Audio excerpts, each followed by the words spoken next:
Hi friends, hello అండి, నమస్తే. Welcome back to our channel creative smart wife tips. Friends, నేను ఇవాళ అయితే మన కొత్త కిచెన్కి మళ్ళీ కొన్ని కొత్త ప్యాన్స్ అయితే యాడ్ చేశాను.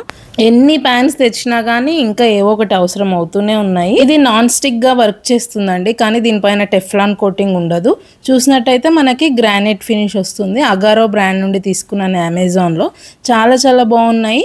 ఎన్ని ఉన్నా కానీ నాన్ స్టిక్వి కూడా ఒక్కొక్కసారి యూజ్ అవుతాయి. మనకి కొన్ని స్టిక్కీగా అవ్వకుండా వంటలు ఈజీగా తయారు చేసుకోవచ్చు. మనం వుడెన్ స్పాచ్లా కానీ సిలికాన్ స్పాచ్లా కానీ యూజ్ చేసుకుంటే ఎన్ని రోజులైనా కానీ కోటింగ్ అనేది పోదు.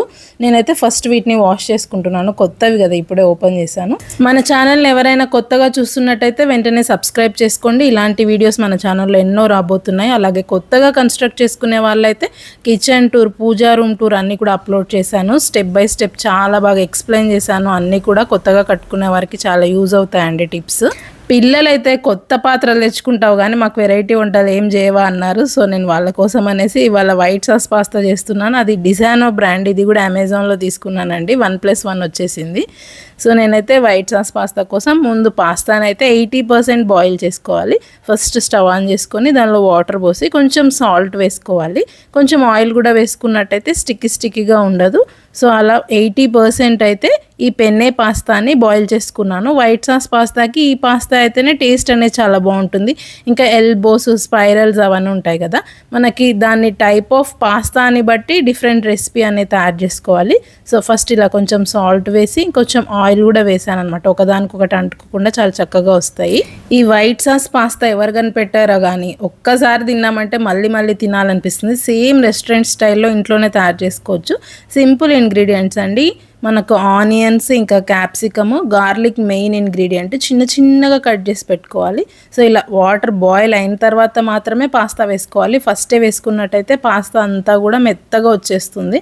సో ఇలా వాటర్ బాయిల్ అయిన తర్వాత పాస్తా వేసి మూత పెట్టేసి 80% కుక్ అయ్యే వరకు కుక్ చేసుకోవాలి. రిమైనింగ్ 20% వైట్ సాస్లో ఉడికిపోతుంది. ఇలా ఇంకొక ప్యాన్ తీసుకున్నాను. దీంట్లో కొంచెం ఆలివ్ ఆయిల్, ఇంకా కొంచెం బటర్ వేసుకున్నాను.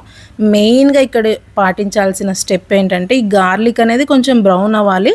ఆ స్మెల్ అనేది చాలా చాలా బాగుంటుంది. సేమ్ ఇటాలియన్ ఫ్లేవర్ అనేది వస్తుంది. అలా అయిన తర్వాత ఆనియన్స్ వేసుకొని ఇవి కూడా కొంచెం పింకిష్ కలర్ రావాలి. దీంట్లో క్యాప్సికమ్ కూడా వేసుకొని లైట్గా సాటర్ చేశాను. రుచికి సరిపడా సాల్ట్ వేసుకోవాలి. ఇంకా మిక్స్డ్ హర్బ్స్ కూడా మెయిన్ అండి. నేనైతే ఇక్కడ కేయా బ్రాండ్ తీసుకున్నాను. చాలా చాలా ఫ్లేవర్ఫుల్గా ఉంది. అందులో ఓరిగానో, థైమ్ ఇవన్నీ మిక్స్డ్ హర్బ్స్ ఉంటాయి. ఇది వచ్చేసి చిల్లీ ఫ్లేక్స్ ఇంట్లోనే తయారు చేశాను. జస్ట్ మన ఎండుమిర్చిని మిక్సీలో కొంచెం కోర్స్గా గ్రైండ్ చేసుకుంటే సరిపోతుంది. ఇలా అన్నీ వేసుకొని ఒకసారి కలుపుకొని మూత పెట్టేసి ఆఫ్ చేసుకోవాలి. ఇవి మరీ మెత్తగా అవ్వాల్సిన అవసరం లేదు. కొంచెం క్రంచీగా ఉంటే తింటున్నప్పుడు చాలా చాలా టేస్టీగా అనిపిస్తాయి. పర్టికులర్గా ఈ రెసిపీకి అయితే నాన్ స్టిక్ ప్యాన్స్ ఉంటే బెస్ట్ అండి. నా కొత్త ప్యాన్స్ అయితే చాలా బాగా నచ్చాయి ఈ రెసిపీ చేస్తున్నప్పుడు.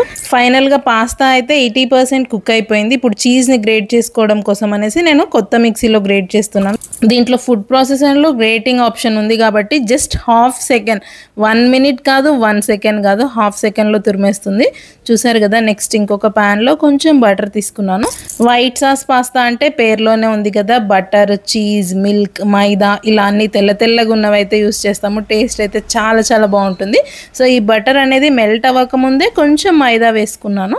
దీన్ని చక్కగా కలుపుకోవాలి ఉండలు లేకుండా. మొత్తం పాలు ఒకేసారి పోయకుండా ఇలా కొంచెంగా పోసుకుంటూ కలుపుకుంటూ ఉండాలి. ఒకవేళ ఉండలు వచ్చినాయి అనుకోండి, మొత్తం చల్లార్చి మిక్సీ వేసుకొని కానీ యూస్ చేసుకోవచ్చు. లేదంటే ఇలా మ్యాషర్ ఉంటే మ్యాషర్తో కూడా మనం చేసుకోవచ్చు. నేనైతే జస్ట్ చూపిస్తున్నాను. ఒక్కసారి తయారు చేసి పెట్టండి, పిల్లలైతే చాలా చాలా ఎంజాయ్ చేస్తారు. బయట అదే కొన్నట్టయితే మనకి 100స్లో ఉంటుంది. ఇలా వచ్చిన తర్వాత దీనిలో ఇంకా కొంచెం వాటర్, కొంచెం సాల్ట్ వేసి మళ్ళీ చక్కగా ఉడికించుకోవాలన్నమాట. చూసారు కదా, కన్సిస్టెన్సీ అనేది ఇలా ఉండాలి. మెయిన్గా లంప్స్ లేకుండా ఉడికించుకున్నట్టయితే టేస్ట్ అనేది చాలా బాగుంటుంది. దీంట్లో కొంచెం పెప్పర్ వేస్తున్నానండి. పిల్లలు తింటారు అనుకుంటే కొంచెం తక్కువగా యాడ్ చేసుకోండి. నేనైతే కొంచెం అంటే కొంచెంగానే యాడ్ చేసుకున్నాను. అది ఒక మంచి ఫ్లేవర్ని ఇస్తుంది. దీనిలో కొంచెం చీజ్ కూడా వేసుకున్నాను. ఇందులోనే మిక్స్డ్ హర్బ్స్, ఇంకా కొన్ని చిల్లీ ఫ్లేక్స్ కూడా యాడ్ చేస్తున్నాను. చీజ్ అంతా కరగాల్సిన అవసరం లేదండి. ప్యాన్ ఆఫ్ చేస్తే ఆ వేడికే కరిగిపోతుంది. సో ఇలా మొత్తంగా కూడా ఒకసారి కలుపుకోవాలి. ఇప్పుడు ఇందులో ఆల్రెడీ మనం లైట్గా సార్టర్ చేసుకున్నటువంటి వెజిటేబుల్స్ అన్నీ కూడా వేసుకోవాలి. నేనైతే క్యాప్సికమ్ ఒకటే ఉంది కాబట్టి ఆనియన్, క్యాప్సికమ్ వేసాను. కానీ ఇందులో స్వీట్ కార్న్, ఇంకా colour bell peppers, mushrooms, olives, jalapenos ఇలా మన దగ్గర ఏ వెజిటేబుల్స్ ఉంటే అవన్నీ కూడా వేసుకోవచ్చు.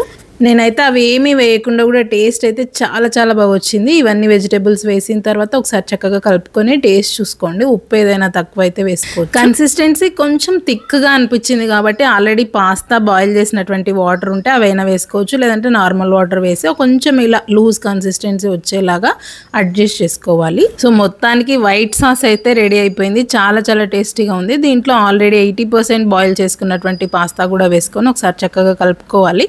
ఇంకా మీకు కొంచెం కన్సిస్టెన్సీ థిక్గా అనిపిస్తే ఇప్పుడైనా కూడా వాటర్ అనేది యాడ్ చేసుకోవచ్చు. So final twist, tasty cheese కొంచెం తురిమినది వేసుకొని మళ్ళీ దానిపైన మిక్స్డ్ హర్బ్స్ ఇంకా చిల్లీ ఫ్లేక్స్ వేసి ఒక 5 మినిట్స్ అంటే 5 మినిట్సే సిమ్లో పెట్టి మూత పెట్టి ఉడికించుకున్నట్టయితే super yummy tasty white sauce creamy pasta అయితే రెడీ అయిపోతుందండి. సో చూస్తుంటేనే నోరు ఊరిపోతుంది కదా, ఎంత కలర్ఫుల్గా ఎమ్మీగా సేమ్ పిజ్జా ఫ్లేవర్తో పిజ్జా టేస్ట్ వస్తుంది. ఇంకా చాలా చాలా బాగుంటుంది, జ్యూసీగా. వైట్ సాస్ చీజ్ పాస్తా అండి, చాలా టేస్టీగా ఉంది. అసలు మూత ఓపెన్ చేస్తుంటే ఆ స్మెల్కి అసలు సూపర్ అనిపిస్తుంది. చాలా చాలా బాగుంది. ఆ ఫ్లేవర్ కానీ టెక్స్చర్ కానీ టేస్ట్ కానీ మీరు కూడా తప్పకుండా ఒకసారి ట్రై చేసి ఎలా వచ్చిందనేది నా కామెంట్ బాక్స్లో తెలియజేయండి. Thank you for watching. Keep watching our channel. Bye bye.